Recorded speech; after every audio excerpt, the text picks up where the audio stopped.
In the shadows of the towering Pyrenees, wedged between history's giants, there once stood a realm that refused to be a footnote in the history books, and that for 700 years fought, bargained, and survived against all odds. This is the story of the Kingdom of Navarre. In the 8th century, the world was in turmoil. To the south, Islamic armies had swept across the Iberian Peninsula, reaching Navarre's valleys.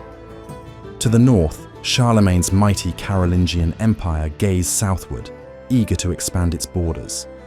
And caught in the middle, between hammer and anvil, lived an ancient and fiercely independent people, the Vascones.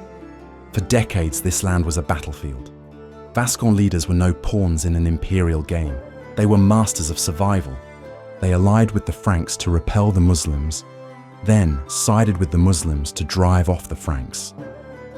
Loyalty was fluid, but the goal was clear: autonomy. Around 824, a local chieftain named Íñigo Arista achieved the impossible. He united the Vascon clans and founded what became known as the Kingdom of Pamplona, the precursor to Navarre. Yet his rise was not a simple tale of a Christian hero fighting invaders. The truth is even more fascinating. Íñigo Arista's strongest ally, the pillar of his power, was a powerful Muslim family, the Banu Qasi. In fact, the Banu Qasi leader, Musa ibn Musa, was Íñigo's half-brother. Their alliance rested not on religion, but on blood and shared interests. Together, they fought Charlemagne's armies and resisted full control by the Emirate of Córdoba. The Kingdom of Navarre was born not of a crusade, but of political pragmatism, a double rejection of northern imperialism and southern submission. For nearly 2 centuries, this small mountain kingdom survived, fighting on 2 fronts, paying tribute when needed, and fiercely defending its independence. But in the early 11th century, a king took the throne whose ambition would turn Navarre from a buffer state into Christian Hispania's dominant power. His name was Sancho III, but history would remember him as Sancho the Great. Sancho III's reign was Navarre's undisputed zenith. To the south, the once mighty Caliphate of Córdoba had collapsed, leaving a power vacuum. Sancho, through a brilliant mix of war, diplomacy, and strategic marriages, filled that vacuum. He became ruler of Aragon, Sobrarbe, Ribagorza, and crucially, the vast and powerful county of Castile. His influence stretched from Barcelona to the edge of Galicia. Contemporary chronicles called him Rex Ibericus, the Iberian king.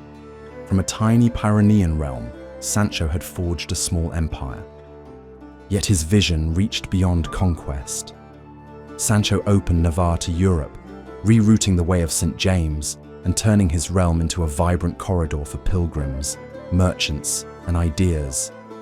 He introduced new religious currents and new art forms, such as Romanesque architecture, which still dots Navarre's landscape. He modernized his kingdom and put it on Europe's map. Sancho the Great's story, however, is Shakespearean tragedy. His greatest triumph held the seeds of Navarre's fall. On his deathbed in 1035, he made a fateful decision. He divided his empire among his 4 sons. To his eldest, Garcia, he left the ancestral Kingdom of Navarre, to Ferdinand, Castile, to Ramiro, Aragon. In doing so, Navarre's greatest king created its greatest rivals. Castile and Aragon, born of Sancho's will, would become the powerful realms that centuries later devoured their homeland. Navarre's zenith was, ironically, the prelude to its long decline. So how did a realm now hemmed in by stronger neighbors survive another 500 years? The answer lay not in its armies, but in its laws. Navarre's real strength, its secret of survival, was its unique legal system, the Fueros. In Navarre, the motto was laws before kings. Unlike other monarchies drifting toward absolutism, royal power here was limited. The Fueros were a pact, a kind of medieval constitution, between ruler and people. A king was crowned only after solemnly swearing to protect these laws and customs. If he broke that oath, his acts could be declared illegal and tyrannical. Formalized in the 13th century Fuero General de Navarre, the system was strikingly modern for its day and fostered social cohesion that enabled the realm to withstand immense pressure. Navarrese society was a mosaic: Basque-speaking shepherds in the mountains, Romance-speaking farmers in the valleys, and along the Camino de Santiago, entire burgos of French-origin merchants and craftsmen known as Francos. There were also prosperous Jewish communities, the Aljamas, vital to the economy. All these groups, with their own traditions and occasional tensions, were held together by the flexible web of the Fueros, which recognized and protected local particularities. Navarre's foreign policy was about to take a dramatic turn. In 1234, the last native king died heirless. To avoid absorption by Castile or Aragon, Navarre's nobles looked north and offered the crown to the late king's French nephew, the Count of Champagne. That choice ushered in nearly 3 centuries of French dynasties. This French connection was a double-edged sword. It brought culture, prestige, and new ideas, but also troubles. Tension peaked in 1976 when the capital, Pamplona, split apart. The merchant burgos of the Francos, backed by the French crown, went to war with the native Navarreria quarter. The result was the Navarreria's total destruction by a French army, a traumatic event that left deep scars. Later, Navarre and France shared the same king. For more than half a century, Navarre was ruled remotely from Paris as a secondary province. But in 1328, the Navarres reasserted their sovereignty, chose their own queen, and broke from the French crown, inaugurating a new dynasty, the House of Evreux. This period witnessed a renaissance.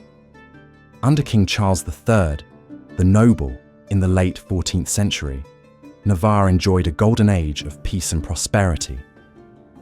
His greatest legacy is the dazzling royal palace of Olite, a fairy tale castle that embodied the splendor of the Navarrese court. But, like Sancho the Great before him, Charles the Noble made a decision with tragic consequences. He married his daughter and heir, Blanche, to John, Crown Prince of Aragon. The match, meant to bring security, instead plunged the kingdom into its darkest era. When Queen Blanche died in 1441, her husband, John of Aragon, refused to pass the crown to their own son, the rightful heir, Charles, Prince of Viana. John usurped the throne, and this betrayal split the realm. Navarre's nobility fractured into 2 hostile factions: the Beaumonteses, who backed Prince Charles, and the Agramonteses, who supported the usurper John. What followed was more than half a century of devastating civil war. It was no war of grand battles, but a slow, corrosive struggle of sieges, ambushes, and sabotage that ruined the economy and poisoned society. The tragedy deepened. Prince Charles died in prison, possibly poisoned. His sister and successor, Blanche, also perished in captivity, likely murdered at the behest of their other sister, Eleanor, who had sided with their father. It was a saga of family treachery that left the kingdom weak, divided, and exposed. And the neighbours were watching. Ferdinand the Catholic, King of Aragon and Castile, and son of the usurper John, viewed independent Navarre as a thorn in his flank, a gateway for his great rival France. In 1512, he found his pretext. The desperate Navarrese monarchs had signed a defensive pact with France. Ferdinand, a master of political manipulation, secured a papal bull declaring the Navarrese kings heretics and authorizing him to invade. In July 1512, a massive Castilian Aragonese army invaded Navarre. Its task was tragically eased by the Beaumontese faction, which, in the final act of its long, bitter rivalry, joined the invaders to crush their Agramontese foes. The conquest was the bloody culmination of Navarre's civil war. With the realm at war with itself, resistance proved futile. Pamplona fell on July 25th. Desperate attempts were made to retake the kingdom. In 1521, a Franco-Navarrese force liberated almost all of Navarre, but was crushed at the decisive Battle of Noailles. Resistance flickered on in isolated strongholds such as the legendary castle of Amaiur, but by 1524, the last embers were extinguished. Navarre was broken. The broad stretch south of the Pyrenees, Upper Navarre, was incorporated into the crown of Castile.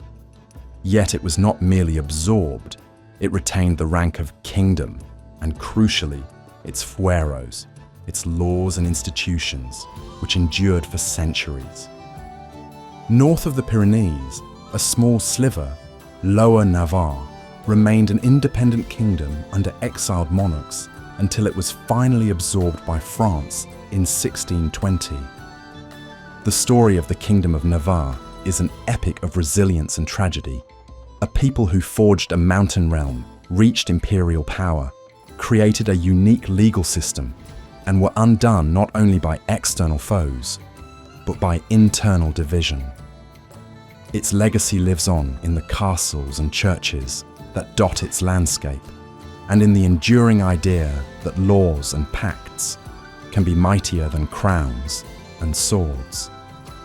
A lost kingdom, but never forgotten.